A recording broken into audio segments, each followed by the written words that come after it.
to be a hair salon. If you want to change that to, if you want to do any other business there, you have to apply for a zoning change. Do you know if that has been addressed at all? I don't know if it's the same for other other municipalities within Kawartha Lakes, but I do know that in Finland that has occurred. So, very good question. So that is part 2 of the zoning review when we get to the urban areas. I know the property that you're talking about, but that's in the village of Fenelon Falls. So this doesn't take that into consideration.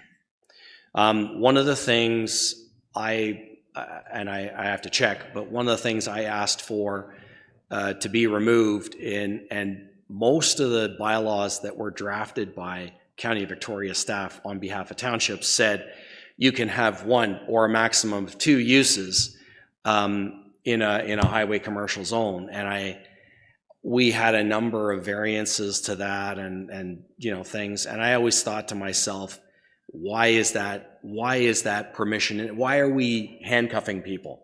You know, if you want to have 5 uses on the property and the servicing can handle it and you've got enough parking, why not? So you know, I've asked, that was one of the list of issues that I had presented to the group. So I'm hopeful that has been removed, because that would allow, and that's sort of citywide, that would allow a lot more flexibility of use. Yeah, and I think also it would reduce the workload in both planning and building with these wishes and wants coming forward. That's money. Councillor Warren. Yeah, thank you. Through you. I was just wondering, Richard, could you just speak very quickly about the difficulty in the Burnt River of getting that sorted out? Certainly, through the chair to Councillor Warren.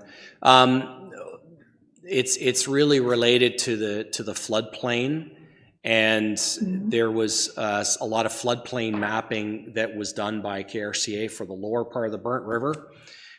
So I understand there was some challenges in having that implemented, and with a lot of the properties located within the floodplain, they had to create sort of an overlay for that area. That's what sort of I've been told in a very cursory overview. But that was a bit of a challenge to sort of say, you know, what can be permitted within that overlay area. So there's a lot of development that's always been very close, and we've even under the Somerville bylaw, we had those challenges with the flood elevations that were in that bylaw. So that's what they've spent some time working through. Thank you. And just another request, if you could possibly send notification of the next meeting and the bylaw, the rural bylaw changes, second iteration to EAC, because they did do a lot of work on that. So that would be a nice thing for you to do, if you could. Certainly, I can direct them to the jump-in page because there's a number of components to the bylaw. I can't send it to them, but I'll definitely send them the link. Okay, great. And page. Just the date of the next meeting. Certainly. Thank you. Any further questions of Director Hawley? If there's none, is there a motion to receive the verbal update? Mayor Elmsley, seconded by Councillor Warren. Any further discussion? All in favor? That carries. Thank you. That brings us down to the final motion of the afternoon. Motion for adjournment, anyone? Member Barkwell, seconder. Member Willick, all in favor? Carries. Thanks very much.